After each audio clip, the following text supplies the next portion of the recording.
Okay, well, let's just do the bumps and bruises. Anything picked up from the weekend that's going to cause a problem from this weekend? No, nothing major. Yeah, pretty much good to go, I think. Yeah. And in terms of those getting close to getting back, anybody in contention? Yeah, George Tanner's been back fully training this week. Obviously, he's managed to get another week into Ross as well. So, Twiney building up. So it's been good to be able to get out on the grass and get some work into the lads. So yeah, we've been much better to have those boys back training, definitely. Yeah. And I guess it's not as busy perhaps as it used to be, but it's still quite a few games coming up in the next couple of weeks. It's not a bad time to get anybody back, is it?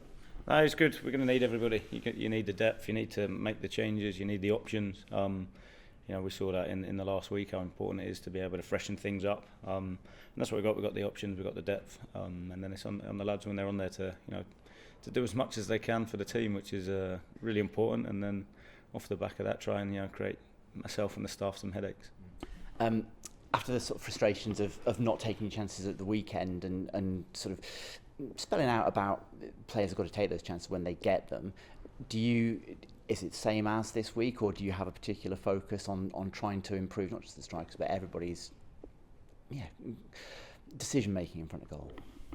Yeah, whether it's decision making, whether it's execution, I think I said to the lads afterwards last week and start of this week, can't knock attitude last weekend.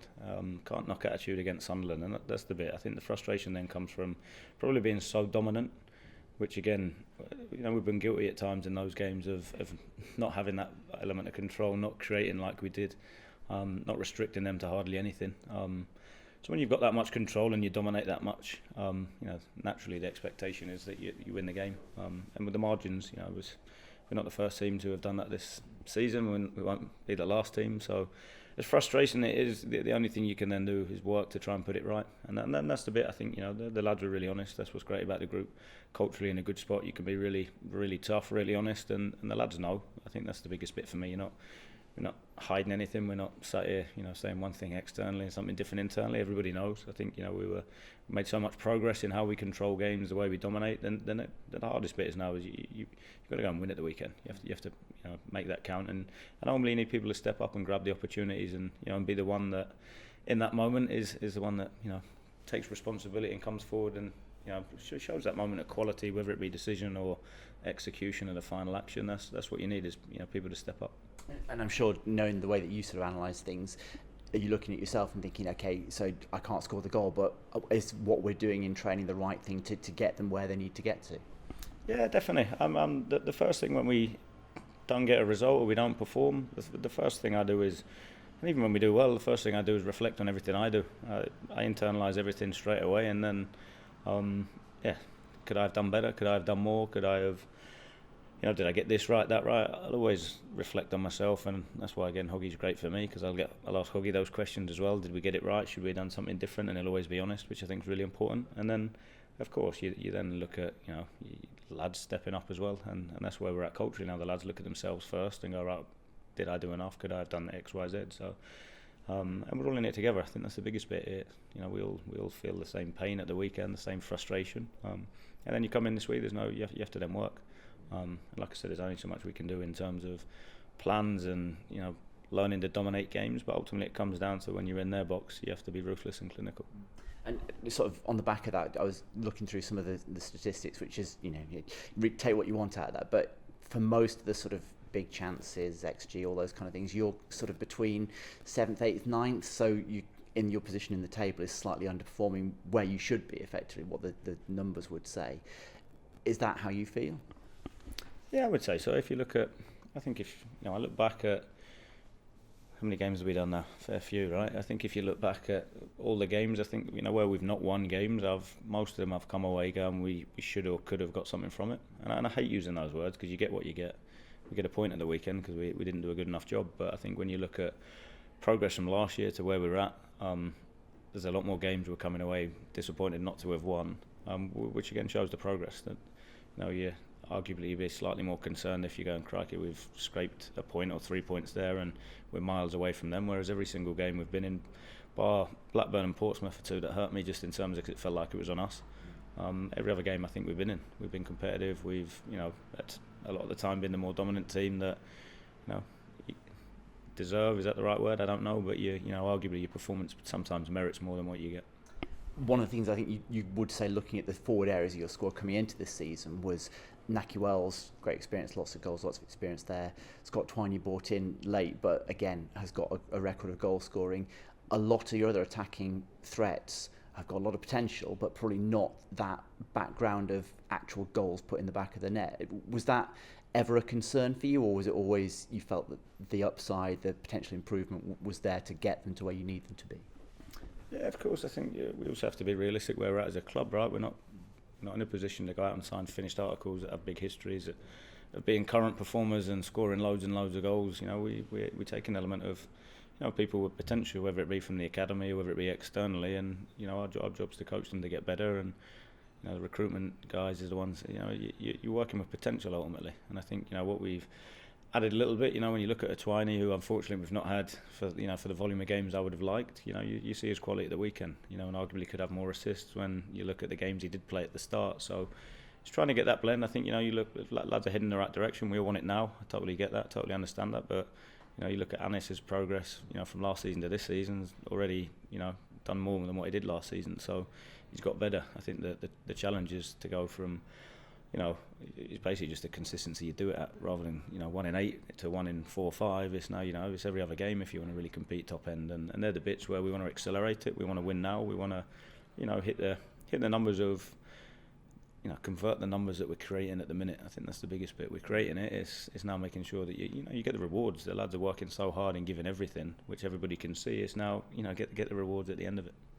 And you're coming up against a team at the weekend that are in a different way, but perhaps a little bit similar to you in every single game, but probably drawing more than they would like.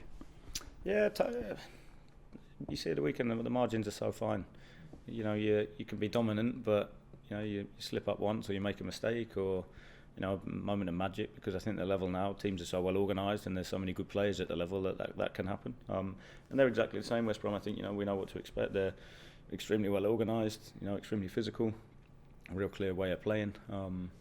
So we know that we have to be at our best again at almost a difficult away match. And knowing particularly defensive, that's what Carlos Corberan has kind of made his career on, being really tough to beat, and then sort of layering on top of that. Does that, when you're away from home, has been some of your best performances this season? Is that something that you actually you think might bring the best out of your squad? Yeah, you think so? I think we shouldn't go into any game fearing anybody. Of course, the respect that rightly so that every team in this league deserves. But I think it always comes back to us, and what we've got is some really good, relatable, experiences that we can call on so far this season. With Norwich away, Middlesbrough away, a couple. Even Sunderland recently was a strong performance away where. Yeah, we have to use those experiences. We'll do all our work, we'll prep, we'll do the plan. The lads are quite clear in what we try to do, and ultimately the second the whistle starts is understanding us and go and trying to find a way of getting success and getting the win that we want and need. Thank you very much. Thank you. Yeah, obviously Sinclair missed the weekend's game. How's he doing injury-wise? It's going to be a couple of weeks. It's nothing major, but when you've got such an explosive athlete, I think you have to be a little bit careful. So he's going to be a couple of weeks. So what is the injury? The hamstring. Hamstring, yeah. You've had a few of those. Is that a concern to you at all this season, that there's been a few? I know there's been a bit of a gap between them, but similar injuries? Just the game. The whole game, when you look at it, I find, go on a rant now, but I think when you look at it, I find it astonishing that across the game there's been more money spent on sports science and strength and conditioning and this, that, the other, yet the injuries have gone through the roof. So again, I think something that the game has to look at as well. We've made changes from the start of the season here, which you don't necessarily see the impact of straight away because of you're trying to change 3, 4, 5 years worth of certain ways of working. So we're, rather than continually doing what we've always done and expecting different results, we're making quite a few changes in house, which I've been quite pleased with where the lads have been at physically. Obviously, it's frustrating to lose certain ones to injury, which is part of it. But when I look at it, I think we're making changes to go in a different direction. I was going to say, because before Sinks, it felt like it was kind of settling down. You were getting players back. Do you feel things are heading the right way, that injuries aren't going to be as big an issue? You're always going to get injuries. I think just the sheer volume of the volume of games, but then the demands of the game and the programmes. Injuries will always be a part of it. Mine's probably more just the fact that there's been so many consistent hamstring injuries across football. I'm sure if you speak to every head coach, manager, and you look at squads, there's just so many players with hamstring injuries. Yeah, nobody's 100% sure why. So again, I think like I said, we're doing our stuff in-house to go, right, what do we need to tweak, change to try and prevent them. But naturally, you change a program for 3 months, it doesn't mean that the outcome's going to change straight away. It can take a little bit longer than that. So it's frustrating to lose players, but that's where we're in a position now where we've got depth and competition to be able to bring people in. I just wanted to ask about Joe Williams as well, because I think last time I asked you, he was seeing a specialist about his injury. I just wondered where he was with his rehab. Yeah, he had a meeting on Tuesday. He had his meeting in London on Tuesday, and it went well. So he's moving in the right direction, and still a few weeks away, but it was a good meeting on Tuesday. Rob Atkinson's obviously, when we spoke a few weeks ago, I think after the Watford game, he didn't travel with the squad and played for the 21s, and you said you felt you needed those minutes for freshness. Since then, he's travelled more with the squad and not played with the 21s. Is that just do you feel he's at that level now of fitness where when he gets his chance, he's ready to take it? Yeah, I think so. I think the challenge Rob's got at the minute is just what's ahead of him. I think Luke's been outstanding. Rob Dickey's been terrific, as has Zach Viner. So that it's slightly different. I think when you're a centre back, when you're an attacking player coming back, they're the positions you tend to change. Whereas obviously you don't too often make changes to that position in game. So yeah, he's had to be a bit patient. I have to say he looks much better physically to me, and he's got to continually pushing and working. That competition, I guess, for you can only be a good thing as well when you've got so many players fighting for what's really 2 slots in the team.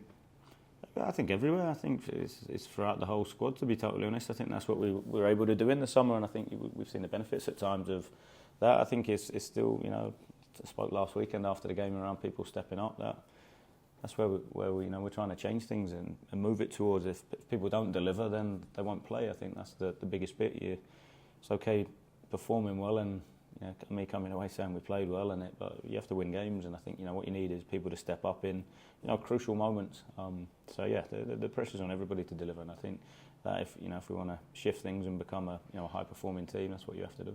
You mentioned on Saturday, obviously, you said you can't put the ball in the net yourself, but you said how what you've seen of the players on the training ground is transporting that onto a high pressure environment. I'm just intrigued whether you think it's like a psychological block at all, or what you think it is that's stopping that happening on a consistent basis? If I had that, I'd be able to change it quite quickly, right? I think it will be different for each individual, and I think it's just a consistency element of it. And of course, some of it will be psychological, some might be technical, some, and it's different. Yeah, we've tried to replicate and get as close to the game as possible. For me, it's no different to sparring in boxing, right? You want it as close to the match and as competitive and as edgy as possible. But what you can't replicate is, there's 3 points in the line, there's a league position, and there's 25,000 there. Putting you under a bit of pressure to do it as well. So they're the bits which, sometimes that takes a little bit longer with certain lads to the others. But again, I think it won't be for a lack of effort and work. I think, the reflections from the weekend, the individual work, trying to replicate, if certain player gets this type of chance consistently, let's go and recreate that picture on the grass. Let's look at the video, let's recreate it on the grass. So they're practicing in those same positions. It's not just generic finishing stuff. It's, looking at what happens in the game and then trying to recreate it so they get repetition of it. So it's constant. I don't have a crystal ball. What I can't ever put is, a time frame on it of when it's going to drop or exactly what it is. All I can do is make sure that we do the work to try and give, the lads every opportunity to, for it to happen. You mentioned the big crowd. Obviously, it's another big away following this weekend for Christmas. There's that opportunity. How big an impact does that have, having that travelling support with you as well? Yeah, fans on the road have been unbelievable. I think it's been, and it doesn't surprise me. We've had some good performances and good results away from home. I think it is massive. I think the noise away is excellent. So again, I think we asked that again. It's delighted that they're coming. My part will be making sure the lads give everything they can, and then hopefully the away fans, I'm sure, will enjoy a drink on the way and give everything they can to get behind the lads. Cheers, Liam. Thank you. Okay, thanks. Liam, just a couple for me. One for a start on Anis Mehmeti, and then a sort of wider picture sort of thing. Anis Mehmeti, can you say a few words about this? Apart from more goals, etc., this season, about the sort of, can you put into words, elaborate on the improvement that you've seen over the last year? Yeah, no. I think first and foremost, he deserves the credit. He's someone that's obsessed and loves football. We have an international break, and he's going to watch a League One game or a League Two game. He's in love with the game, which, for me as a head coach to see is a dream to work with, because he can't get enough football. I have to drag him off the grass constantly because he's practicing. So I think he deserves a huge amount of credit for that. And then you see in games, I think, I had a look at some of his bits the other day. If you look at just the volume of chances and the areas he's getting into, much better. I think he's been a bit more direct. I felt last year at times he'd slow down too much with the ball and give people time to recover and sort of deny himself space. Whereas now he's going a lot quicker. He's been a bit more direct, which we've been working hard on. And then like I say, he's getting the opportunities now, and he's obviously improved on last year. But for what I think he's capable of, and if we want to get where we want to get to, he's someone I think he's got a lot more to come in terms of he's being even more clinical and more consistent. Can I just ask for a bit of insight on what you do behind the scenes with him in terms of sort of on the training pitch and in sort of one-to-one chats, etc.? No, it's we do quite a few of them. I think it's about improving. It's about getting better. So I code, staff code. We watch every game back. We clip the team, unit, individuals within it. We're then quite selective, I think, in terms of how often we sit with the lads or what we show them. Because again, I think there's lots of bits around physically overloading people, but there's not too much research around like psychologically overloading them. So you can give them too much as well and take a bit of, and especially attacking players, I think they need a bit of freedom and off the cuff creativity. So we'll be a little selective, but then we'll be consistent with the stuff that we do work on. So Anis is a good example in terms of we'll look at his video around those moments of when he can be direct and how. So we'll look at it in matches and then we'll go out and we'll replicate it, whether it be in small numbers in small number session, or whether it might be just unopposed, where it's right, there's the video, now we'll go and train it and we'll put a ball in, go be direct, and then we'll just continually review that process rather than just change game to game. It's almost like consistently we know he needs this, let's keep working at it. Like I said, he's got better, he's still got a lot to come as well. Great. Bigger picture thing, $64,000 question or $64 million question. Deal. What's it going to take for Bristol City to go from sort of mid-table side to be a serious promotion chasing side, and one that can eventually land that elusive place in the sort of promised land, the Premier League? Yeah, I think it's numerous aspects. I think we're trying to change quite a lot. I think in terms of creating an edge, creating accountability. I think that is a big part. I think we've got a really young, hungry, driven, ambitious group that are going to improve. I think we all want it now, but I'm also quite clear that the penny drops at different times with different people. Our job's to try and accelerate that. I think when I look at it, as I said a minute ago, I think, I've not come across a team this year where I've gone there miles ahead of us. I don't remember any game being, dominated. I think that's the big bit for me. And, when you look at the performances, results aside, it's been very close in every game. Arguably more where we've come away disappointed and not having more than where we've scraped things. So again, I think that shows it's not something I could have said last season. So it definitely, again, shows that we're heading in the right direction. It's then, like I said, I think it comes with a little bit of experience, learning how to win games. I think, when you look at the club and, for a period, it's won some, lost some, won some, lost some. It's, there's no given right just because you perform well that you win every game. And I think that's the bit. It's, learning how to win games, learning how to, you 1-0 up, how do you see it out? How do you manage that situation, which, again, can be difficult at times in training. Sometimes you have to suck up a few bad experiences along the way to try and make sure it doesn't happen in the future. So, it's on everybody. It's me, staff, players, everybody at the club. The fans, everybody to turn up and give absolutely everything every single day, and prove yourself. And I think that's the bit that we're on about with the lads at the minute. And you talked about earlier about sort of buying players with the potential players you want to develop. So am I right in thinking it's rather than a £25 million striker? Am I right in thinking that it's fair to say it's a case of evolution rather than revolution? Yeah, very much so. I think if you, especially in the division, if you look at some of the other clubs, the wages they pay, but also the fees they pay, we're not in that position. So, you have to be smart, you have to be intelligent. I think the club has a really good history of it. It's why I joined. I think it's why the club appointed me as well in terms of developing players, because we're not in a position to go and, spend the sums that you have to go and buy a proven goal scorer at the level. They cost a huge amount of money. So, what we try to do is, be smart of our recruitment. You look at Yu Hirakawa, someone that probably wasn't on a huge number of radars that has got huge potential. Anis probably being another one. And then for me, it's making sure that we, like I said, we do the work, which again I think is a big part of how we are. And then try and accelerate it. We need the lads to step up quickly. And unfortunately, not everybody's going to. I think we have to be quite clear on that. Not everyone's going to when you're signing potential, hit the level that you need them to. You don't always get them right, but I think, the work that we're doing at the minute, I think there's so much alignment. The club's in a really good place from that perspective. That it's about chipping away at it continuously and continually improving. And I think, when I look at how we were from when we joined last season to the end of the season and how we've started the season to now, we've definitely progressed. We're definitely a much better team with players that are improving. It's like I said, the frustration is we probably all want it now, but you don't just change that overnight. Great.